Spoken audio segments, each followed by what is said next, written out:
tetap jalani hidup ini, melakukan yang terbaik.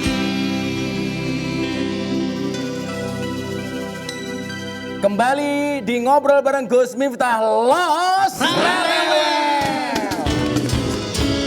Masih bersama bintang tamu kita yang mulia. Syekh, kita punya foto ini, Syekh. Kita lihat foto apakah gerangan? Wah, ini Masjid Agung Sunda Kelapa. Ini.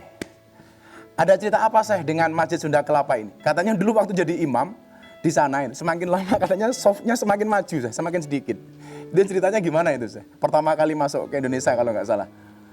Saya sebenarnya mendapatkan kehormatan ketika pertama kali kunjungan silaturahim bersama salah satu keluarga lah yang mengajak saya untuk salat di Masjid Agung Sunda Kelapa tahun 2008. Tahun 2008. Ya. Dan waktu itu sudah mendekat masuk waktu maghrib. Dan ketika saya masuk masjid dikenalkan sama pengurus masjid, ketua. Waktu itu almarhum Mbak Saiful Hamid. Saiful Hamid. Ya. Dan beliau menyambut dan meminta, udah tamu dari Madinah, imam. Ya, biasa kalau orang bilang dari Madinah pasti diminta jadi imam. Dan alhamdulillah sempat jadi imam salat maghrib dan ditahan di masjid sampai isya.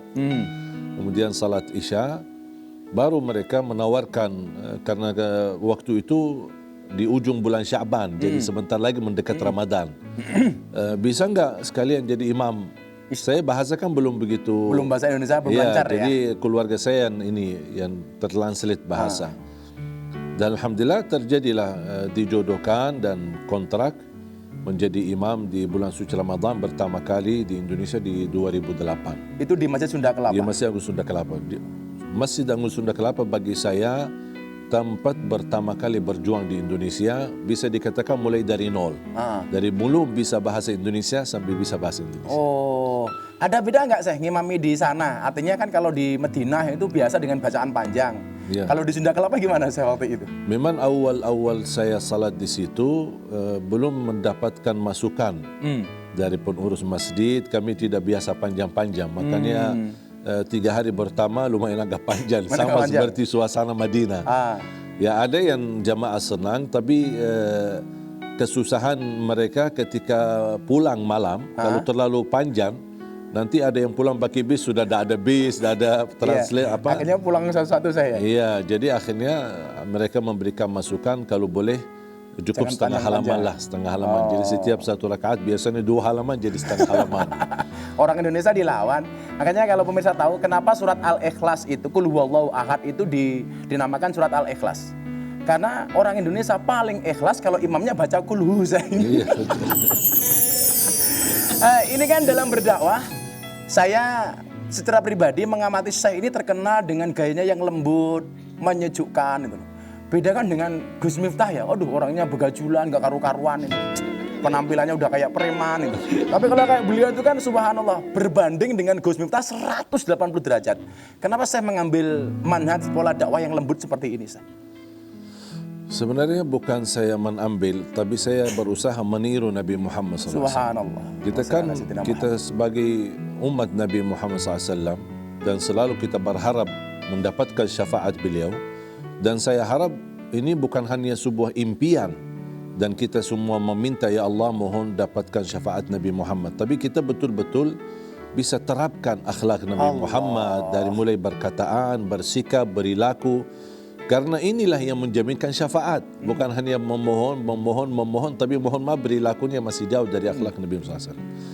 Dan salah satu pelajaran, saya tidak pernah menilai orang karena penampilannya apa seperti apa, saya tidak pernah. Ya, misal melihat Gus Miftah, saya menghormati dakwahnya tanpa saya mempandang apaan kok ini kok pakaian begini atau nampilnya. Pakaian gak jelas. Saya tidak pernah melihat dari segi pakaian orang karena ini kan zahir. Ya. Yang hanya Allah tahu masalah batin kita dan amal kebaikan dan keikhlasannya hanya Allah Subhanahu wa taala. Dan selalu saya mempandang orang lain adalah lebih baik daripada saya. Makanya saya mengambil pelajaran, bisa mengambil hikmah, bisa mengambil pelajaran dari akhlak mereka, perilaku mereka, apalagi dengan tradisi dan kebiasaan di Indonesia. Kan saya ingin belajar terus supaya saya bisa mewujudkan Islam rahmatan lil alamin dan bisa menjadi orang Indonesia yang Seutuhnya, bisa Syekh, ya walaupun misalnya penampilannya atau wajahnya dari Timur Tengah, tapi insya Allah akhlaknya dan perilakunya bisa cocok dan Indonesia. dijodohkan di Indonesia. Kayak bapak dan ibu saya itu orang tua saya Timur Tengah. Jadi bapak Jawa Timur, bapak Jawa Tengah. Iya. Sekilas soal penusukan di Lampung waktu itu. Karena saya sebenarnya juga Puja Kesuma, putra Jawa kelahiran Sumatera. Jadi saya aslinya Jawa tapi lahir di Lampung. Makanya ketika kejadian di Lampung itu terjadi saya malu sebenarnya. Kita sebelum bahas itu kita lihat dulu videonya barangkali.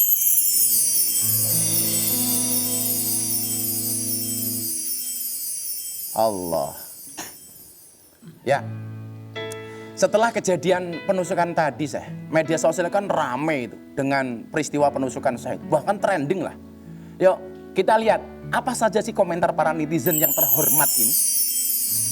Coba kita baca, ada 3 komentar. Yang pertama, Masya Allah, ini bedanya ulama dengan saya yang orang awam.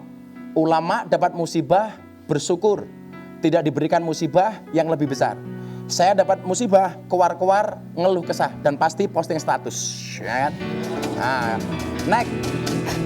Coba. Dari Arya DZ, yang nonton kesel, emosi, dan lain sebagainya. Yang jadi korban, sabar dan kasihan sama pelaku. It's amazing. Masya Allah, luar biasa. Next. Livina Setur, saya asli Kristen. Ya, salam untuk semua sahabat-sahabat Kristen. Tapi saya sangat bangga terharu pada respon Syekh terhadap pelaku. I love you Syekh, semoga cepat sembuh. Masya Allah. Bagaimana komentar guru saya ini, Syekh ini, terhadap komentar-komentar netizen tadi itu, Syekh? Sebenarnya semenjak kejadian musibah ini saya selalu menghindari dari membaca komen. Karena apa yang saya lakukan karena Allah, bukan mengharapkan komen. Tidak mengharapkan komentar dari siapapun, Syekh. Jadi walaupun saya namanya manusia mendengar, apalagi saya terkejut ada seorang Kristen berkata I love you too ya. I love you too. Untuk sahabat-sahabat Kristen dari Syekh Ali Jabir, Masya Allah. Jadi seharusnya kita belajar apa yang kita lakukan, selalu belajar betul-betul karena Allah. Allah. Bukan karena berharap dipuji manusia atau dikomentari dengan baik. Karena kalau bersikap untuk mencari komentar manusia, pasti akan merasa ujub. Bangga diri terhadap komentar yang baik. Ya. Dan merasa sakit hati terhadap komentar yang kurang baik. Makanya saya tidak memandang apapun. Makanya semenjak terjadi penusukan ini, musibah bagi saya, bahkan saya menganggap ini hadiah dari Allah Subhanahu Wa Taala. Dan saya tidak pernah mau mencari apa kata orang, apa kata di media, gimana komentar orang, gimana respon dari ulama, atau saya tidak pernah mencari itu. Masya Allah. Kenapa? Pertama, menghindari dari sifat ujub. Karena kita sebagai manusia memiliki hati sensitif, bisa terpengaruhi. Ada kata baik, bisa kita merasa sombong, seolah-olah kita baik-baik menjadi orang mulia. Padahal bukan di situ kemuliaan kita. Makanya saya belajar selalu menjadi orang yang insya Allah berusaha meniru akhlak Nabi Muhammad. Selebihnya Allah senang, Allah ridha, Allah suka, itu saja target saya. Allah, Syekh, saya ada gimmick kata hati ini, Syekh. Saya akan menampilkan foto yang mungkin memiliki makna tersendiri bagi Syekh mengenai orang-orang tersebut. Kita lihat fotonya. Nah, masih ingat foto ini, Syekh? Sebenarnya pas saya lihat foto ini sampai saya nangis. Ya Allah. Nangis kenapa? Kita manusia terlalu cepat sudah membalas dendam. Ya Allah. Mohon maaf, kita semua manusia punya salah. Tidak ada yang tidak punya salah. Kita bukan malaikat.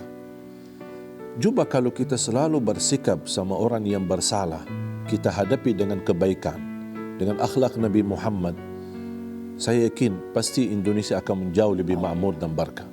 Ketika saya melihat wajah begitu terluka, saya merasa punya salah karena tidak bisa di saat dihajar sama jamaah untuk segera saya selamatkan. Karena saya lagi fokus kepada luka. Iya, luka dan melepaskan pisunya. Seandainya orang yang ada di foto ini sekarang katakanlah melihat atau ada di sini, barangkali apa yang pengen Syekh sampaikan? Ya mohon maaf. Maaf ya. Saya mohon maaf karena tidak bisa menjaga dirimu dari pukulan jamaah, dari serbu jamaah yang sampai terjadi luka-luka begini. Saya membayangkan juga kalau saya di posisi dia dan kemudian saya dihajar jamaah, kira-kira apa perasaan kita? Jangankan kita sama orang sesama muslim, sama orang non muslim, jangankan sesama manusia, sama binatang pun kita tidak merasa sakit. Allah. Kalau dinyakiti, apalagi dipukul, apalagi dihajar. Kita harus belajar.